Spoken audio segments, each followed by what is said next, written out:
All right, guys. Well, you guys know Donald Trump is weirdly obsessed with tariffs. He can't spell tariff. The people that follow him probably can't spell tariff, and they definitely can't tell you what a tariff is.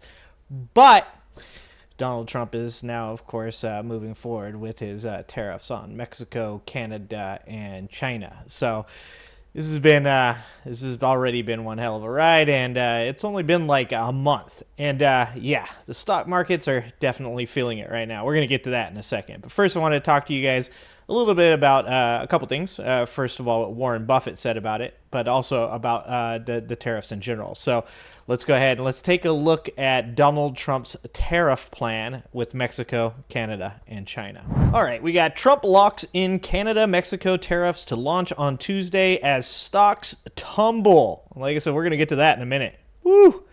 Boy, are we. We got U.S. President Donald Trump said 25% tariffs on goods from Mexico and Canada will take effect from Tuesday, pushing North America closer to a regional trade war and sending financial markets reeling.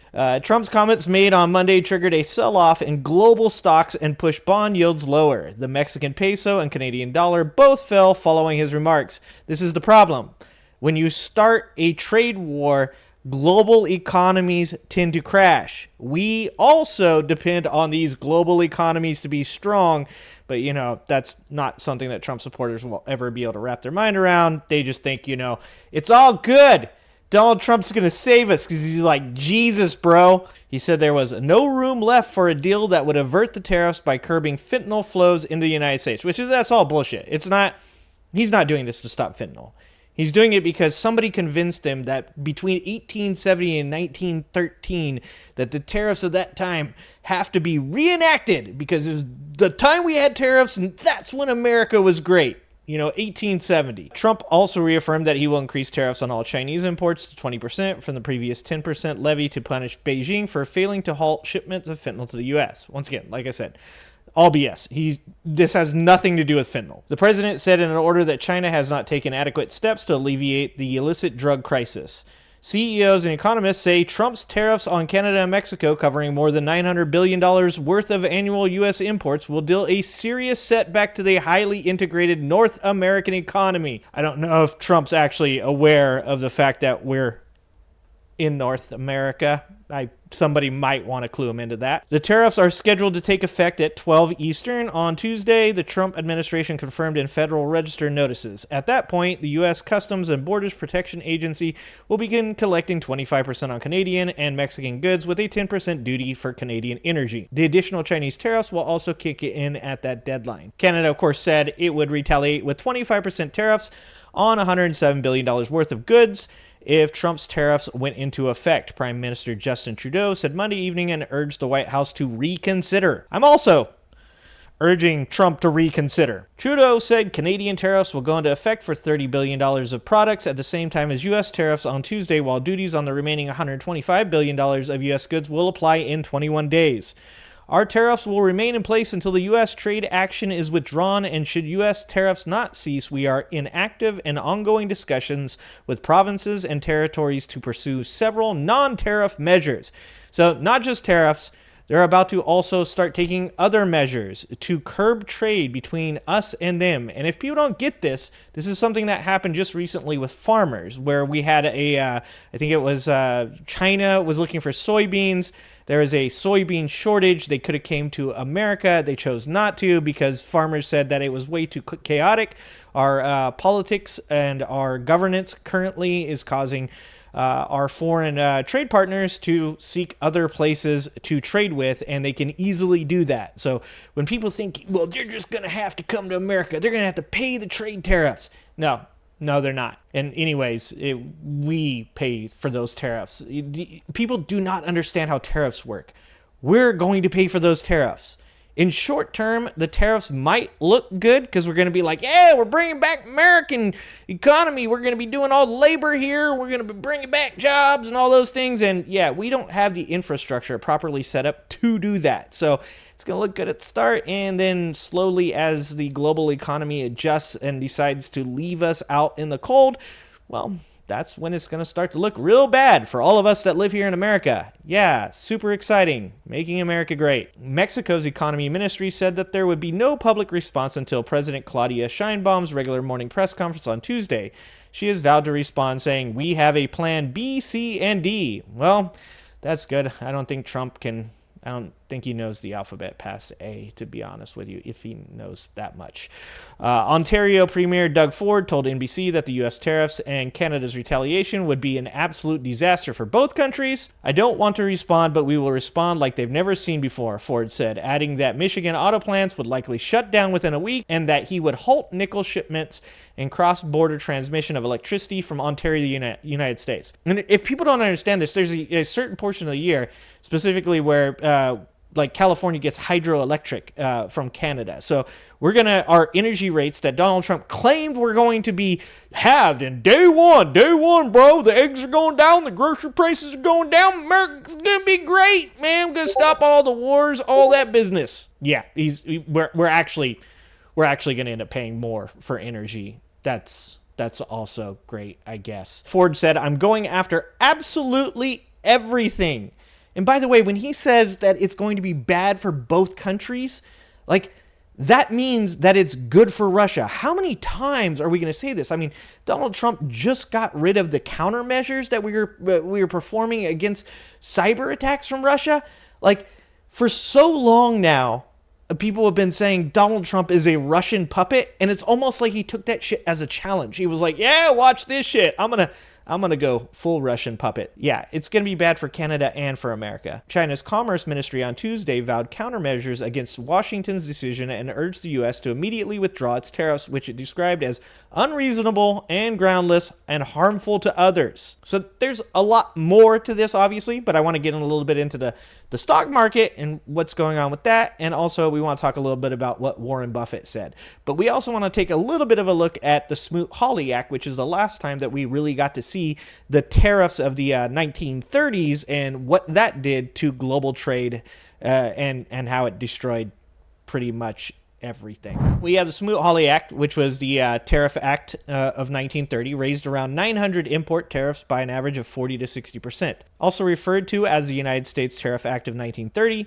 its purpose was to safeguard U.S. businesses and farmers. Sound familiar? Rather, it added extensive stress to the Great Depression. The law got its name from its chief supporters, Representatives Willis Hawley of Oregon and Senator Reed Smoot of Utah. In June 1930, the Smoot-Hawley Tariff Act increased U.S. tariffs on agricultural imports and more than 20,000 imported goods. The tariffs imposed were the second highest in American history. The goal was to protect American farmers who were most affected by the Great Depression. However, it raised the prices of food and other items. I believe, what did Trump say today to the farmers? Have fun. I think that's what he said. I don't know what he meant by that. If you're a farmer, I am so sorry right now for you. But you probably voted for Trump, so yeah. We're all going to pay for this. Other countries retaliated with their respective tariff hikes, forcing global trade to decline by 65%. Economists believe that the Smoot-Hawley Tariff Act was one of the principal causes of the economic depression. The legislation highlighted how dangerous protectionist trade policies are for the world economy. Afterwards, most countries promoted free trade agreements that supported fair trade for all. Like, this is literally what we're supposed to be doing. Like, every one of these Trump supporters was like, free market, free trade, bro. And now they're like, yeah, tariffs. We don't know what they are, but like Trump said that they're good, so fuck yeah. During the time of the Great Depression, farmers made up around 20% of the U.S. population. Food prices skyrocketed between 1915 and 1918, right after that 1913 period that Trump thinks was so amazing. As countries emerged from World War I. In the 1920s, as European farmers were recovering from the war, American farmers met harsh competition and falling prices due to overproduction. As a result, American agricultural bodies pushed the government to safeguard against agricultural goods and imports. During the 1928 U.S. presidential campaign, Herbert Hoover vowed to raise prices on agricultural imports. However, as soon as he took office, representatives from other sectors asked him to increase tariffs on other imported goods. The bill came into law on June 17, 1930. The law raised the tariff by approximately 20%, prompting other countries to impose high tariffs on U.S. exports as retaliation. Sound familiar? It led to U.S. exports falling from $7 billion in 29 to $2.5 billion in 32. Farm exports were down by 1/3 from their 1929 levels by 1933. International trade plummeted 65%. In 1934, President Roosevelt signed the Reciprocal Trade Agreement Act, which reduced tariffs and supported trade independence and collaboration across countries. Some historians believe that the tariff hike deepened the Great Depression, which might have incited the rise of political extremism and extremist leaders. So, tariffs got us Trump, and now Trump's going to give us tariffs. It's a vicious cycle. Impact of the Smoot-Hawley Tariff Act on the stock market, because this is why we're going to get to the stock market in a second. On May 28, 1929, the Smoot-Hawley bill cleared the U.S. House of Representatives. On March 24, 1930, it passed the Senate, triggering a fall in stock prices. On June 17, 1930, President Herbert Hoover signed the bill into law, further plummeting the stock market. Foreigners started withdrawing capital from the stock market. Remember we just talked about that? Millions of investors incurred heavy losses when the market crashed. Soon imports became overly expensive, making it tougher for the jobless to buy anything other than domestic goods. There's a lot of people that were just made jobless. Veterans, your grandma, your Aunt Karen, yeah, all of them that got fired by Elon Musk. Yeah, they're going to be the ones that feel this the worst. And as you can see, this is what happened with U.S. equities during that time. Not a great looking chart, guys. But our stock market charts are starting to look like that. So on global relations, the legislation did the most harm by souring trade relations with other countries. Sound familiar? The League of Nations, of which the U.S. was not part, previously talked of a tariff treaty. However, the Smoot-Hawley Tariff Act helped undermine that idea. By September 1929, the Hoover administration experienced protests from 23 trading partners following news of the higher tariffs. However, the U.S. ignored the retaliation threat. Sound familiar? I'm going to say that a lot. As a result, Canada, the U.S. largest trading partner, imposed extra duties on some American goods and cut tariffs on imports from the rest of the British Empire. This is what I'm saying. They are going to tariff us, and then they are going to start trading with other people. In no way, shape, or form is this good for America. Within 2 years, several countries adopted similar retaliatory duties, which is going to happen. It led to the worsening of an already struggling world economy and reducing global trade, which we just came out of a global pandemic, a struggling world economy. U.S. imports and exports with Europe fell by 2/3 between 29 and 32. Global trade declined at a similar rate in the 4 years the legislation was in effect, making it harder for the United States to pull itself out of its economic difficulties. This is not hard. Today's world economy is dependent on one another. The Smoot-Hawley Act showed that trade protectionism practices could severely affect one's economy and the global economy. Being the economic epicenter, the U.S. is accountable for putting together policies that are fair for all. And by the way, this is not a new article. So for anybody out there that's like, it's just the legacy media, bro. Legacy media, you know, the CFI, the Corporate Financial Institute, you know, legacy media. This has been up for a while. This is actually, if Trump supporters could read, they could have read this when he was talking about tariffs, but they chose not to. So anyways, that brings us to our current stock market, which, as you can see, our NASDAQ is currently not looking real great, guys. Nice dip there. But don't worry, guys, it's finding its bottom. It's finding the bottom. And here's our S&P 500, which looks like it's actually like racing the NASDAQ to the bottom. It's really a race to see which stock market is actually going to hit the bottom first. And of course, then there's the Dow, which, you know, when we compare the three charts, it doesn't look as bad. That's where we're at now, guys. It's not as bad. And then for all the crypto bros out there, all of you guys that were so excited that he was going to decentralize, he's going to set up a strategic government fund for the Bitcoin. Well, they decided to include Solana, XRP, and one other shitcoin in that reserve, which caused Bitcoin to drop $10,000. Yeah. At this point, it's almost like he's trying to fuck all of us, even, you know, the people that got excited that he was going into office, because it's like he can't stop fucking people, you know? Kind of like porn stars. It'd be great if Donald Trump actually like paid all of us the same amount of money that he paid, you know, Stormy Daniels to maybe keep us quiet as well about this whole us getting fucked thing. But if you don't believe me, well, take it from Warren Buffett, a guy that he knows a little bit about the stock market, just a little bit, maybe a little bit more than Trump. Might actually be able to tell you guys what a tariff is. I'm pretty sure Warren Buffett knows what a tariff is. Maybe he can help Trump supporters out.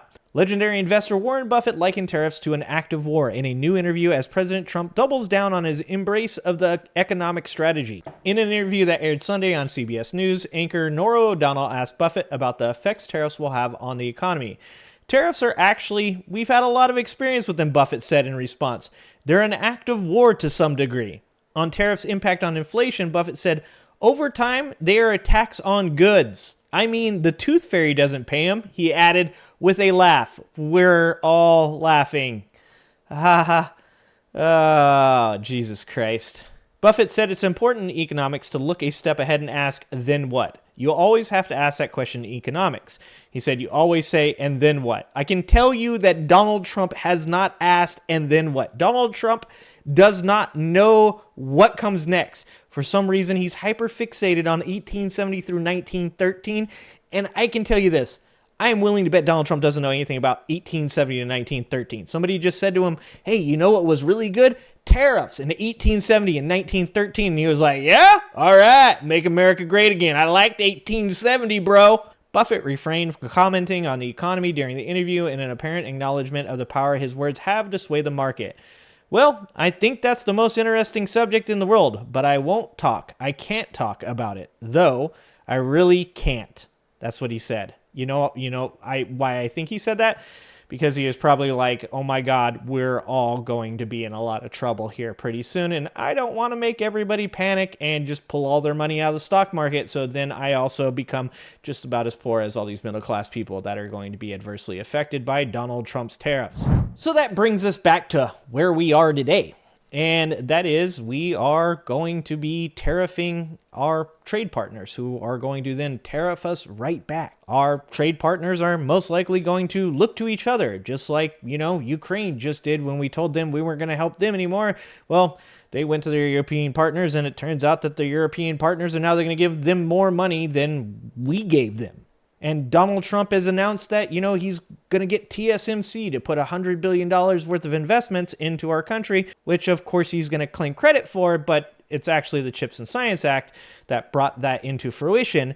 The $100 billion that TSMC is going to bring to our country was instigated by the CHIPS and Science Act under the Joe Biden administration. Now, of course, what Donald Trump wanted to say was he said he strong-armed them into taking this deal for $100 billion or investing $100 billion into America, because if they didn't, they would have to pay these 25-30% worth of tariffs to get their chips, their semiconductors brought into America.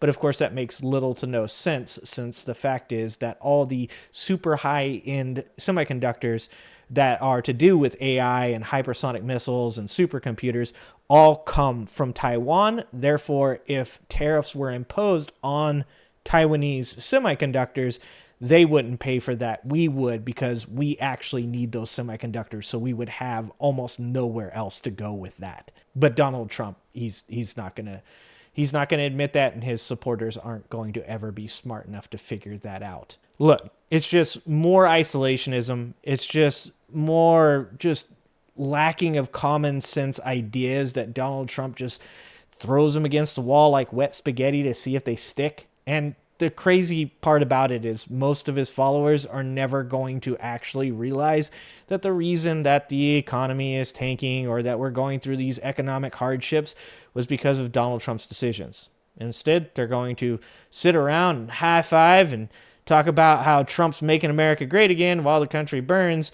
And then when it does, they're going to be like, wow, look what Biden did. Oh my God, Biden did this. When the price of eggs are soaring 40% this year, they're going to claim it was Biden's fault. When, the unemployment numbers continue to go up because people are losing their jobs and farmers are losing their farms, and Elon Musk is firing 200,000 plus people, it will be all Biden's fault, of course. When you don't know about measles outbreaks or swine flu or bird flu or whatever else is making its rounds around the country, and you don't know about it because, the departments that used to notify people about these things, including doctors, they've been cut and they're gone.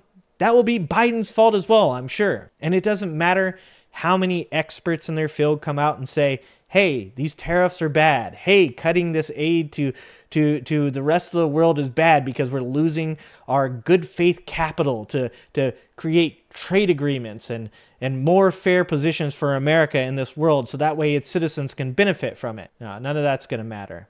None of it's going to matter. It doesn't matter which experts come out and say it. Because the Trump supporters, they think he's smarter than the experts, and shit, they think they're smarter than the experts. Well, all right, guys. Tomorrow's the first day of the rest of America's life. I hope that you have done whatever you can to brace yourself for this upcoming economy. And for anybody out there that didn't want to vote for Kamala or, voted for Trump, I seriously hope that you're realizing that it was a mistake. All right, guys. I love you guys. I appreciate you guys. And I hope to see you next time. Thanks for watching. If you like this video, please like and subscribe and hit that notification bell. And check out that video on the screen now.